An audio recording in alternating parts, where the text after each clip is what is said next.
Jusqu'à la semaine dernière, j'ai été accusé de troll et je l'ai assumé complètement. Là, aujourd'hui, j'ai pris du galon parce que je suis devenu un provocateur. Merci. Je suis monté en grade. Je vous espère à tous d'arriver à l'orée de 70 ans et d'entendre des choses, d'être accusé encore de troll. Je trouve ça très amusant. Et même de provocateur, je l'assume complètement. Mais j'espère ne pas dire n'importe quoi. Merci. Alors, on va démarrer. Alors, je ne savais pas trop quel titre mettre, puisque des titres, cette journée, on a déjà bien assez long pour sa courte durée. Alors, j'ai dit, et si on plantait le décor? Voilà. On va essayer de planter le décor et simplement d'aller vers l'essentiel. Alors, j'ai un moyen de changer? Oui. Alors, tout d'abord, le Maroc a-t-il eu hier, aujourd'hui, un impact significatif sur le réchauffement climatique? Parce qu'on va revenir quand même sur les bases. On va voir que la réponse est non. Alors, en quoi la transition énergétique vers la renouvelable est-elle un enjeu primordial pour le pays? On va essayer de répondre d'abord à ces questions. Alors, ce graphique, il y a un certain nombre de graphiques que vous ne verrez nulle part. Hein. J'ai la prétention de refaire tout ce que... Parce que pour moi, un graphique, ça doit parler et ça doit ressembler à celui qui parle. Alors, vous avez ici des émissions de gaz à effet de serre de l'ensemble de la planète, de révolution quantitative entre pratiquement tout le dernier siècle, entre 1930 et 2020, où les émissions sont passées pratiquement de 2 milliards de tonnes à un peu plus de 10 milliards, 15 milliards de tonnes annuelles de CO2. Alors, ce qui est intéressant, c'est de voir la répartition. J'ai mis là-dedans exprès, j'ai mis le Maroc, j'ai mis le reste de l'Afrique et j'ai mis le reste du monde. C'est-à-dire que le Maroc est en rouge à l'image de notre drapeau, le vert, c'est le reste de l'Afrique, et le bleu, c'est le reste du monde. Et vous voyez que, en fait, le Maroc, l'échelle, alors les échelles sont logarithmiques, Monsieur le ministre. Les échelles sont logarithmiques et on voit bien que le pauvre Maroc, il ne pèse que 0,16% des émissions, en 2022, des émissions globales de la planète.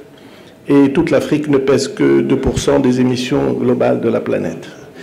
Et pourtant, si on devait répartir l'impact de cette émission, de l'émission globale, eh bien, nous souffrons beaucoup plus que nous n'émettons. Autrement dit, nous subissons beaucoup plus que nous ne causons. Alors ici, ça c'est un truc tordu. Bon. Le Maroc, en fait, il a d'autres raisons d'aller vers le renouvelable qui ne sont pas celles des émissions, on va dire, de gaz à effet de serre. Tout d'abord, le premier graphique que vous voyez à votre gauche, vous voyez, je parle à des ingénieurs, donc je vous asséner des graphiques en plein, vous rappelez votre école d'ingénieur en fin de scolarité. Alors, le premier graphique, vous voyez l'indice de dépendance énergétique et électrique du Maroc, c'est-à-dire que vous voyez en bleu, alors des carrés, les carrés, c'est l'indice de dépendance énergétique de l'ensemble du Maroc, c'est-à-dire quelle est la quote-part d'énergie importée par rapport à la quote-part d'énergie globalement consommée. Alors les oscillations que vous voyez sont dues tout simplement à la pluviométrie. On y est, hein, parce que la production hydraulique, elle fluctue d'une année à l'autre. Juste un petit exemple, on a atteint au mieux 3000 gigawattheures de production d'électricité hydraulique. Et l'année dernière, en 2023, nous avons fait 360 gigawattheures, c'est-à-dire 8 fois moins que le maximum que nous avons produit avec le même parc. Alors vous avez les cercles en bleu, cette fois-ci c'est la dépendance électrique, c'est-à-dire combien nous importons pour produire notre électricité. Vous voyez que ce n'est pas terrible non plus. Nous caracolons toujours entre les 70 et les 90%. Nous sommes montés jusqu'à 90%. Et actuellement, notre indice de dépendance électrique est à un peu plus de 80%. Et Et à l'inverse, vous voyez alors le graphique, la courbe en rouge, c'est quoi? C'est les énergies renouvelables. Et vous voyez que la dépendance énergétique, la partie indépendance énergétique est devenue exactement égale à très peu près, elle est devenue égale à la production d'énergie renouvelable. Donc, ce qui compte, et je suis ici istiqlal quand même, hein, ce qui compte d'abord, c'est l'indépendance énergétique du Maroc. Donc, c'est d'abord le problème. Et pourquoi? Pourquoi c'est le problème? Parce qu'à la limite, que chacun fasse ce qu'il sait faire, et voilà, dans ce monde mondialisé qu'on nous a dit, qu'on nous a promis, ben, que ceux qui ont de l'énergie nous donnent de l'énergie, que ceux qui ont des cacahuètes nous vendent des cacahuètes, et que ceux qui ont du papier nous en vendent. Mais le problème, c'est qu'avec ça, on est dans un monde où le marché, en fait, chacun subit le marché, les fluctuations du marché de l'autre. Et le résultat, c'est ce qu'on voit dans le graphique suivant, dans lequel vous voyez alors le coût de tout ça, le poids de tout ça sur le PIB. Alors vous avez la quantité, le coût en dirhams par personne de la facture énergétique du Maroc. Alors ça coûte quelques milliers de dirhams par an. Alors ça fluctue beaucoup. Pourquoi ça fluctue beaucoup? Parce que c'est le marché. On nous a promis que le monde serait mieux quand chacun ferait ce qu'il fait de mieux.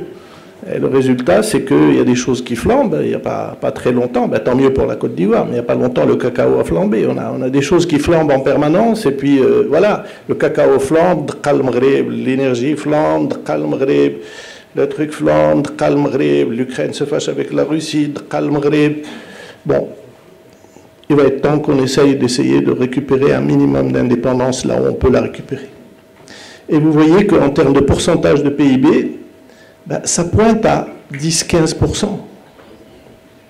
Ça veut dire que chaque commerce qui achète des télévisions à 10 000 dirhams, qui les revend à 11 000 dirhams, la valeur ajoutée, c'est un proxy, c'est 1000 dirhams, eh bien, il y a 15% de cette valeur ajoutée qui part en coût d'énergie dans ce pays.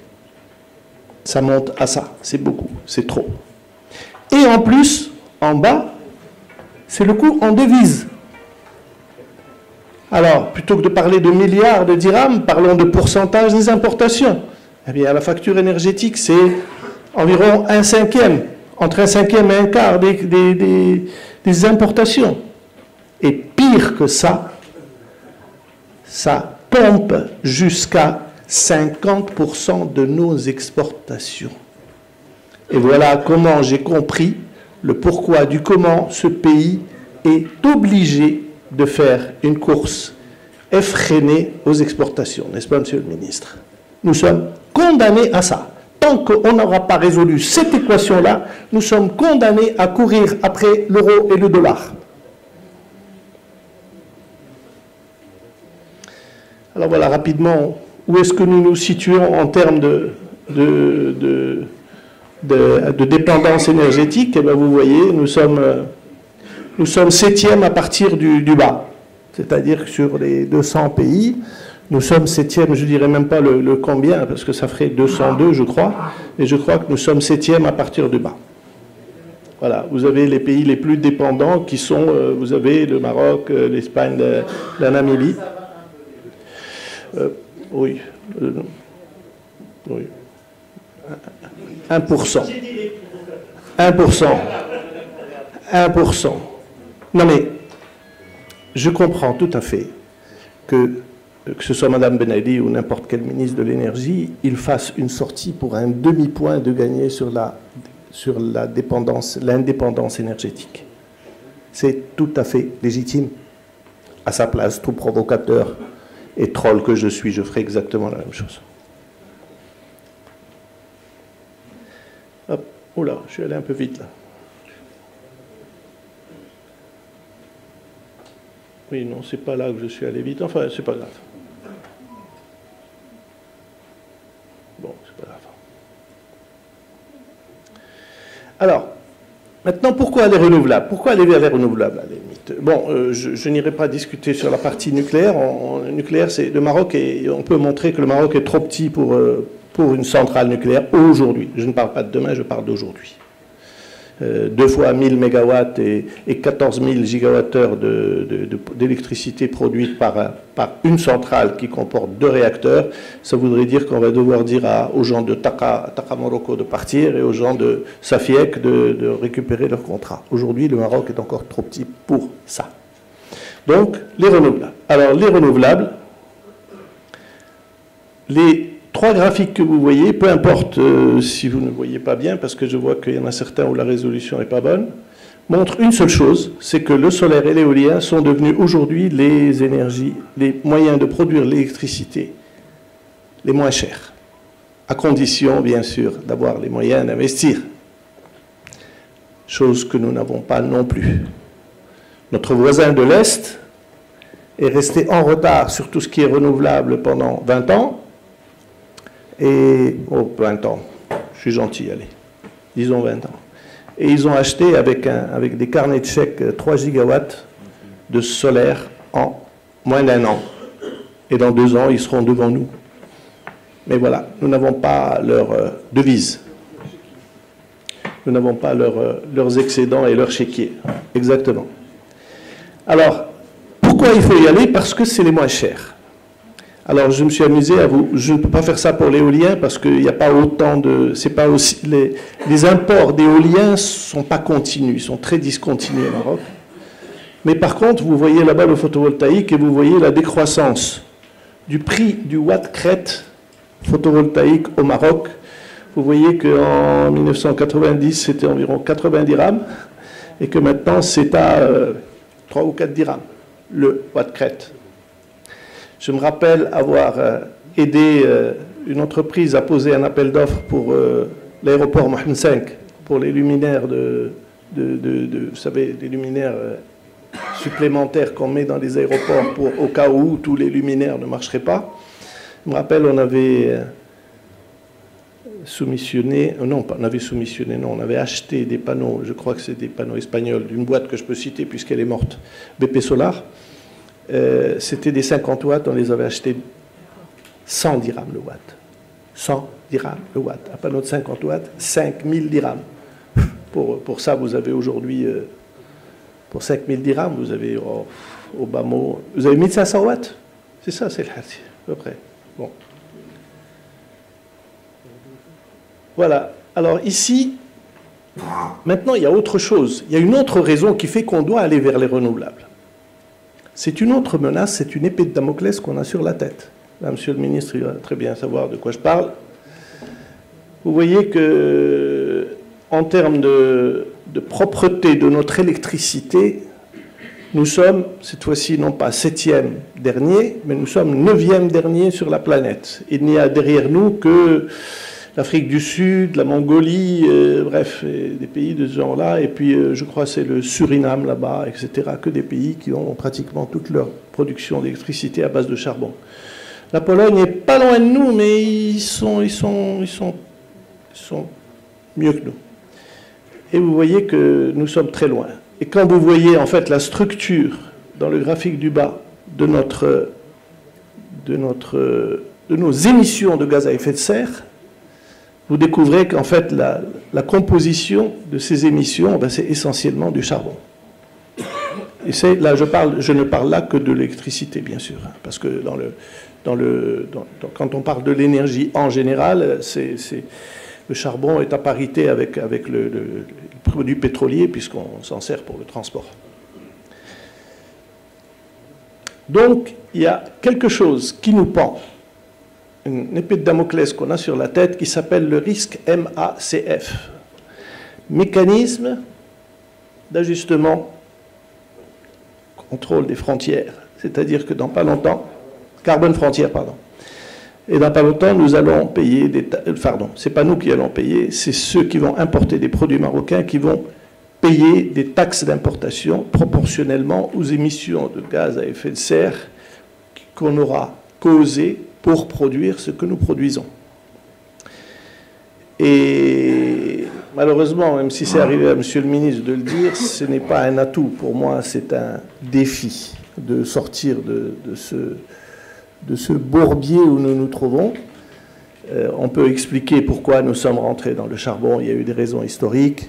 Même un vieil écolo comme moi et provocateur comme moi a la franchise de dire que, eh bien, voilà, on est rentré dans le charbon pour des raisons historiques et on en sortira parce qu'on l'aura voulu et forcé et sans les moyens d'en sortir.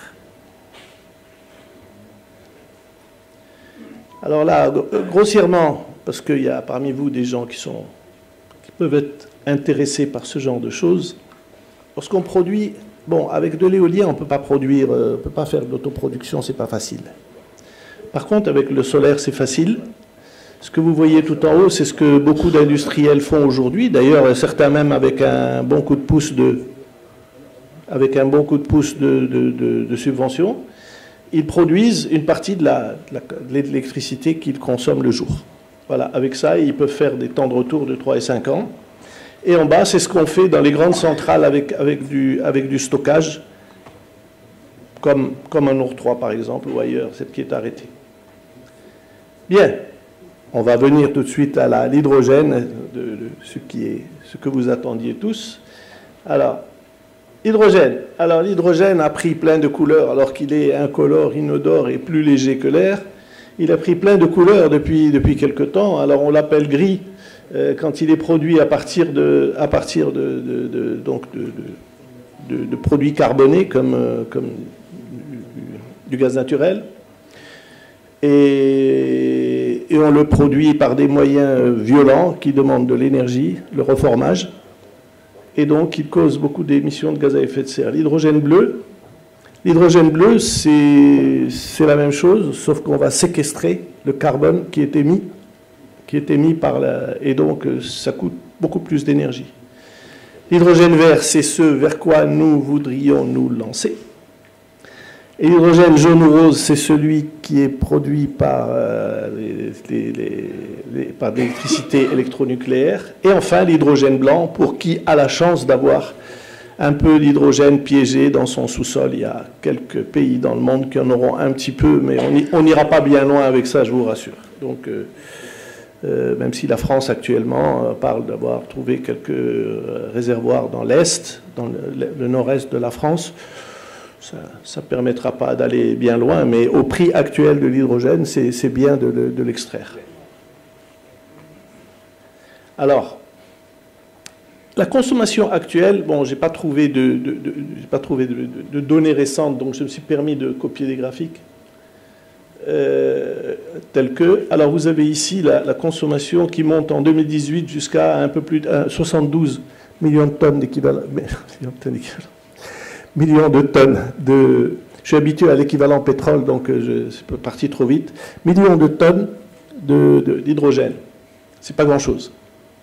Et il est utilisé, vous voyez, essentiellement pour le raffinage, en bleu ciel, en bleu turquoise, on va dire, pour produire de l'ammoniac, et puis le reste, c'est ce qui est en vert en haut. Donc vous voyez que, en fait, l'hydrogène est essentiellement utilisé soit comme matière de base, soit comme réactif. D'accord ? Dans réactif, par exemple, dans la sidérurgie, on l'utilise pour retirer de l'oxygène, des oxydes ferriques, etc., etc. Je vais me permettre de vous interrompre. Il vous reste deux minutes parce qu'on est très serré par le temps. Merci beaucoup. J'en ai plus, j'ai plus qu'une ou deux. C'est fini. Et alors, on peut se poser la question, pourquoi un appel à manifestation d'intérêt à la production d'hydrogène vert a-t-il généré une centaine de réponses? Et alors là, on a la réponse devant nous.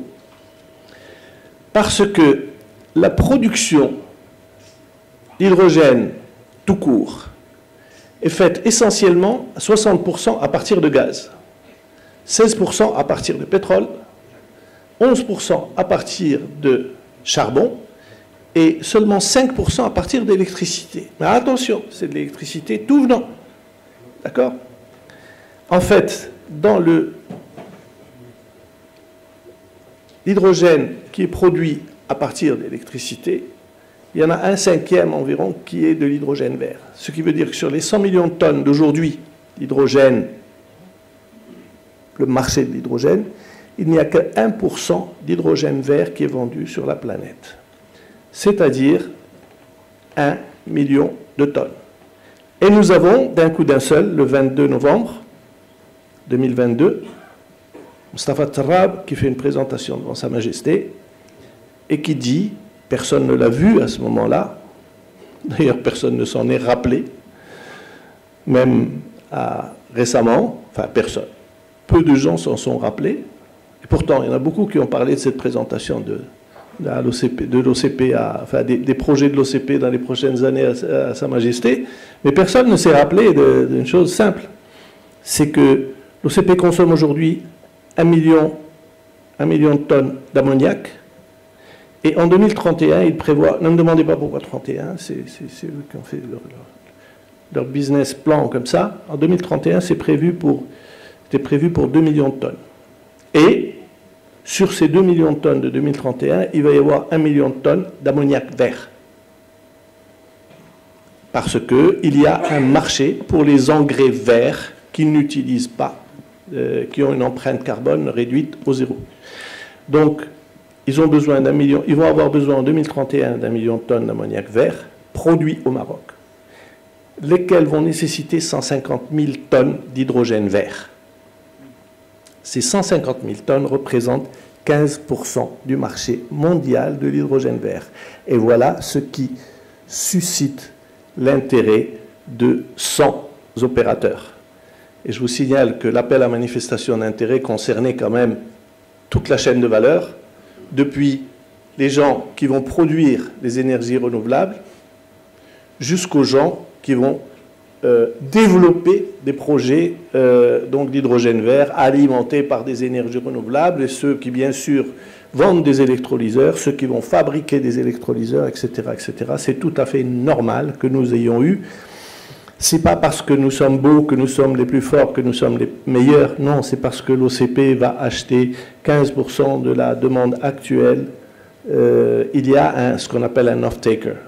Et voilà. Alors, mais là-dessus, il va falloir se greffer pour aller faire autre chose demain avec ce savoir-faire qu'on va acquérir avec cette production de 150 000 tonnes d'hydrogène vert qui aura lieu, elle, demain. Par contre, l'hydrogène vert, aujourd'hui, il est encore trop cher pour être utilisé dans l'énergie. Il faudra attendre, et le Maroc va y contribuer avec ses 150 000 tonnes, attendre que le coût de l'hydrogène vert descende en dessous de $1 le kilogramme. Merci.